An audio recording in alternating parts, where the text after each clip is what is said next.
Welcome back, everyone. We are starting Little Women by Louisa May Alcott. Chapter 1, Playing Pilgrims. Christmas won't be Christmas without any presents, grumbled Joe, lying on the rug. It's so dreadful to be poor, sighed Meg, looking down at her old dress. I don't think it's fair for some girls to have plenty of pretty things and other girls nothing at all, added little Amy with an injured sniff. We've got father and mother and each other, said Beth contentedly from her corner. The four young faces on which the firelight shone brightened at the cheerful words, but darkened again as Joe said sadly, "We haven't got father, and shall not have him for a long time." She didn't say perhaps never, but each silently added it, thinking of father far away where the fighting was. Nobody spoke for a minute. Then Meg said in an altered tone, "You know the reason Mother proposed not having any presents this Christmas was because it's going to be a hard winter for everyone, and she thinks we ought not to spend money for pleasure when our men are suffering so in the army. We can't do much, but we can make our little sacrifices and ought to do it gladly, but I'm afraid I don't." And Meg shook her head as she thought regretfully of all the pretty things she wanted. "But I don't think the little we should spend would do any good. We've each got $1, and the army wouldn't be much help by our giving that. I agree not to expect anything from Mother or you, but I do want to buy Undine and Sintram for myself. I've wanted it so long," said Joe, who was a bookworm. "I plan to spend mine in new music," said Beth with a little sigh, which no one heard but the hearth brush and the kettle holder. "I shall get a nice box of Faber's drawing pencils. I really need them," said Amy decidedly. "Mother didn't say anything about our money, and she won't wish us to give up everything. Let's each buy what we want and have a little fun. I'm sure we work hard enough to earn it," cried Joe, examining the heels of her shoes in a gentlemanly manner. "I know I do, teaching those tiresome children nearly all day when I'm longing to enjoy myself at home," began Meg in the complaining tone again. "You don't have half such a hard time as I do," said Joe.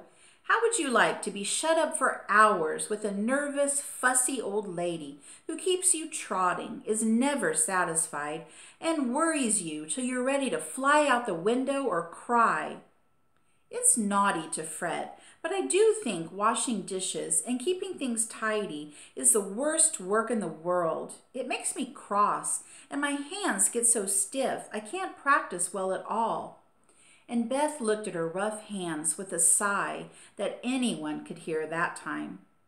"I don't believe any of you suffer as I do," cried Amy, "for you don't have to go to school with impertinent girls who plague you if you don't know your lessons, and laugh at your dresses, and label your father if he isn't rich, and insult you when your nose isn't nice." "If you mean libel, I'd say so, and let's not talk about labels, as if Papa was a pickle bottle," advised Joe, laughing. "I know what I mean, and you needn't be satirical about it. It's proper use of good words, and improve your vocabulary," returned Amy with dignity. "Don't peck at one another, children. Don't you wish we had the money Papa lost when we were little, Joe? Dear me, how happy and good we'd be if we had no worries," said Meg, who could remember better times. "You said the other day you thought we were a deal happier than the King children, for they were fighting and fretting all the time in spite of their money." "So I did, Beth.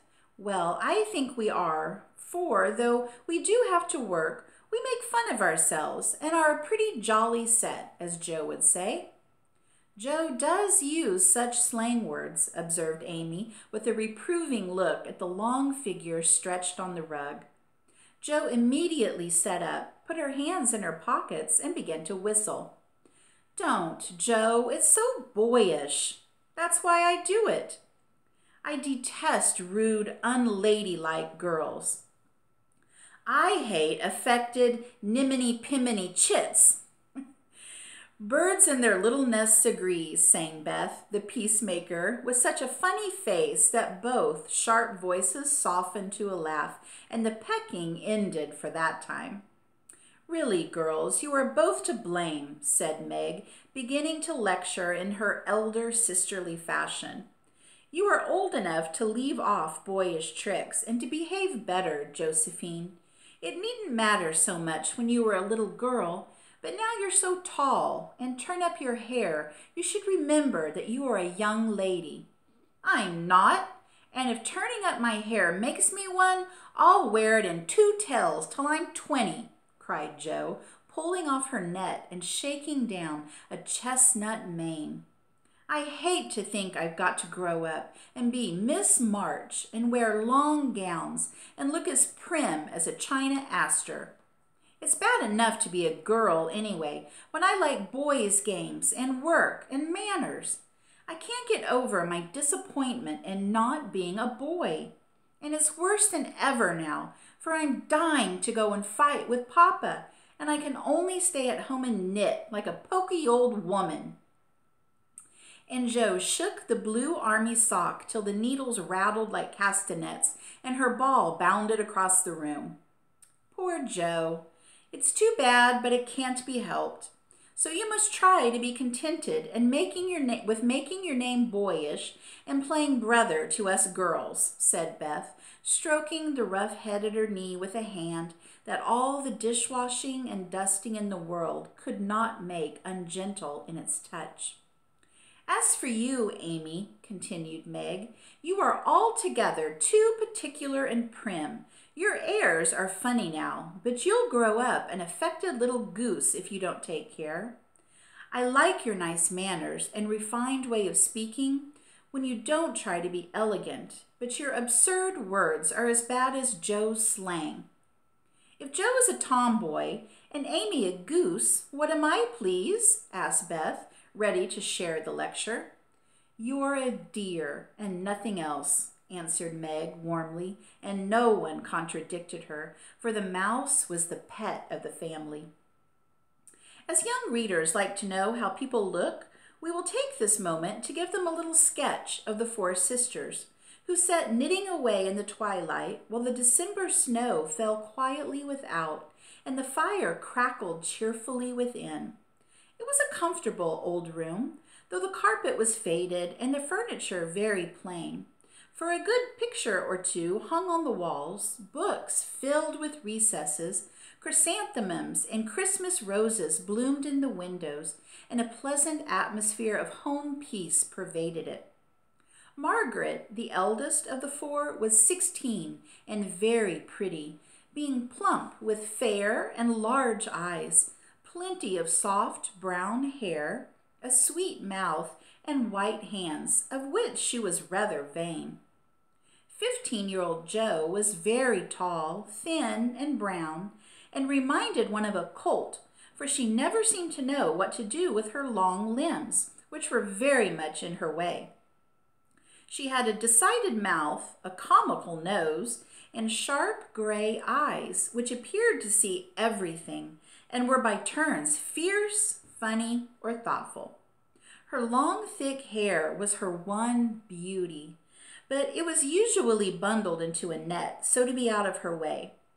Round shoulders had Jo, big hands and feet, a flyaway look to her clothes, and the uncomfortable appearance of a girl who was rapidly shooting up into a woman and didn't like it.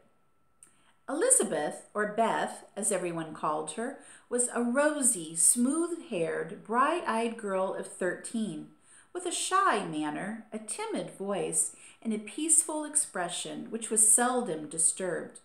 Her father called her Little Tranquillity, and the name suited her excellently, for she seemed to live in a happy world of her own, only venturing out to meet the few whom she trusted and loved. Amy, though the youngest, was a most important person, in her own opinion at least. A regular snow maiden with blue eyes and yellow hair curling on her shoulders, pale and slender, and always carrying herself like a young lady mindful of her manners. What the characters of the four sisters were, we will leave to be found out. The clock struck 6, and having swept up the hearth, Beth put a pair of slippers down to warm. Somehow the sight of the old shoes had a good effect upon the girls, for Mother was coming, and everyone brightened to welcome her. Meg stopped lecturing and lighted the lamp. Amy got out of the easy chair without being asked, and Jo forgot how tired she was as she sat up to hold the slippers near to the blaze. They are quite worn out. Marmee must have a new pair. I thought I'd get her some with my dollar, said Beth. No, I shall, cried Meg. I'm the oldest, began Meg, but Jo cut in with a decided, I'm the man of the family now. Papa is away, and I shall provide the slippers, for he told me to take special care of Mother while he was gone. I tell you what we'll do, said Beth. Let's each get her something for Christmas and not get anything for ourselves. That's like you, dear. What will we get? Exclaimed Jo. Everyone thought soberly for a minute. Then Meg announced, as if the idea was suggested by the sight of her own pretty hands, I shall give her a nice pair of gloves. Army shoes, best to be had, cried Jo. Some handkerchiefs, all hemmed, said Beth. I'll get a little bottle of cologne. She likes it, and it won't cost much, so I'll have some left to buy my pencils, added Amy. How will we give the things? Asked Meg. Put them on the table and bring her in to see her open the bundles. Don't you remember how we used to do on our birthdays? Answered Jo. I used to be so frightened when it was my turn to sit in the big chair with the crown on and see you all come marching around to give the presents with a kiss. I liked the things and the kisses, but it was dreadful to have you sit looking at me while I opened the bundles, said Beth, who was toasting her face and the bread for tea at the same time. Let Marmee think we're getting things for ourselves and then surprise her. We must go shopping tomorrow afternoon, Meg. There is so much to do about the play for Christmas night, said Jo, marching up and down with her hands behind her back and her nose in the air. I don't mean to act any more after this time. I'm getting too old for such things, observed Meg, who was as much a child as ever about dressing up frolics. You won't stop, I know, as long as you can trail around in a white gown with your hair down and wear gold paper jewelry. You're the best actress we've got, and there'll be an end of everything if you quit the boards, said Jo. We ought to rehearse tonight. Come here, Amy, and do the fainting scene, for you are as stiff as a poker at that. I can't help it. I never saw anyone faint, and I don't choose to make myself all black and blue, tumbling flat as you do. If I can go down easily, I'll drop. If I can't, I shall faint into a chair and be graceful. I don't care if Hugo does come at me with a pistol, returned Amy, who was not gifted with dramatic power, but was chosen because she was small enough to be borne out shrieking by the villain of the piece. Do it this way. Clasp your hands so and stagger across the room, crying frantically, There, Jo, save me, save me! And away went Jo with a melodramatic scream which was truly thrilling. Amy followed, but she poked her hands out stiffly before her and jerked herself along as she went by machinery. And her ow was more suggestive of pins being run into her than of fear and anguish. Jo gave a despairing groan, and Meg laughed outright, while Beth let her bread burn as she watched the fun with interest. It's no use. Do the best you can when the time comes, and if the audience laughs, don't blame me. Come on, Meg. Then things went smoothly, for Don Pedro defied the world in a speech of 2 pages without a single break. Hagar, the witch, chanted an awful incantation over her kettleful of simmering toads with weird effect. Roderjo sent his chains asunder manfully, and Hugo died in agonies of remorse and arsenic with a wild ha-ha. It's the best we've had yet, said Meg, as the dead villain sat up and rubbed his elbows. I don't see how you can write and act such splendid things, Joe. You're a regular Shakespeare, exclaimed Beth, who firmly believed that her sisters were gifted with wonderful genius in all things. Not quite, replied Joe modestly. I do think The Witch's Curse and operatic tragedy is rather a nice thing, but I'd like to try Macbeth if we only had a trap door for Banquo. I always wanted to do the killing part. Is that a dagger that I see before me? Muttered Joe, rolling her eyes and clutching at the air as she had seen a famous tragedian do. No, it's the toasting fork, with Mother's shoe on it instead of the bread. Beth stage struck, cried Meg, and the rehearsal ended in a general burst of laughter. Glad to find you so merry, my girls, said a cheery voice at the door, and actors and audience turned to welcome a tall, motherly lady with a "Can I help you?" look about her, which was truly delightful. She was not elegantly dressed, but a noble-looking woman, and the girls thought the gray cloak and unfashionable bonnet covered the most splendid mother in the world. Well, dearies, how have you got on today? There was so much to do getting the boxes ready to go tomorrow that I didn't come home to dinner. Has anyone called, Beth? How is your cold, Meg? Joe, you look tired to death. Come and kiss me, baby. While making these maternal inquiries, Mrs. March got off her wet things, put her warm slippers on, and sitting down in the easy chair, drew Amy to her lap, preparing to enjoy the happiest hour of her busy day. The girls flew about, trying to make things comfortable, each in her own way. Meg arranged the tea table. Joe brought wood and set chairs, dropping, overturning, and clattering everything she touched.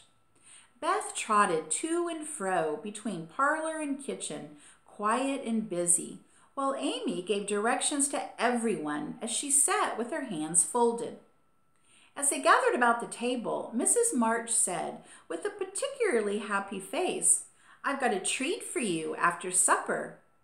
A quick, bright smile went round like a streak of sunshine. Beth clapped her hands, regardless of the biscuit she held, and Joe tossed up her napkin, crying, A letter! A letter! 3 cheers for Father! Yes, a nice long letter. He is well and thinks he shall get through the cold season better than we feared. He sends all sorts of loving wishes for Christmas and a special message to you girls, said Mrs. March, patting her pocket as if she had a treasure there. Hurry and get done. Don't stop to quirk your little finger and simper over your plate, Amy, cried Joe, choking in her tea and dropping her bread butter side down on the carpet in her haste to get to the treat. Beth ate no more, but crept away to sit in her shadowy corner and brood over the delight to come, till the others were ready. I think it was so splendid in Father to go as a chaplain when he was too old to be drafted and not strong enough for a soldier, said Meg warmly. Don't I wish I could go as a drummer, a vivin, what's his name? Or a nurse, so I could be near him and help him, exclaimed Joe with a groan. It must be very disagreeable to sleep in a tent and eat all sorts of bad-tasting things and drink out of a tin mug, sighed Amy. When will he come home, Marmee? Asked Beth, with a little quiver in her voice. Not for many months, dear, unless he is sick.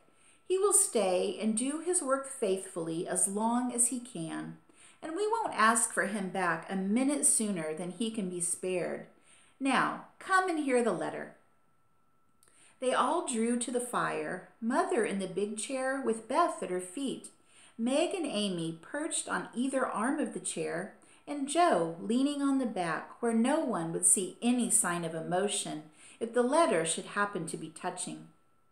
Very few letters were written in those hard times that were not touching, especially those which fathers sent home. In this one little was said of the hardships endured, the dangers faced, or the homesickness conquered. It was a cheerful, hopeful letter, full of lively descriptions of camp life, marches, and military news, and only at the end did the writer's heart overflow with fatherly love and longing for the little girls at home. Give them all my dear love and a kiss. Tell them I think of them by day, pray for them by night, and find my best comfort in their affection at all times.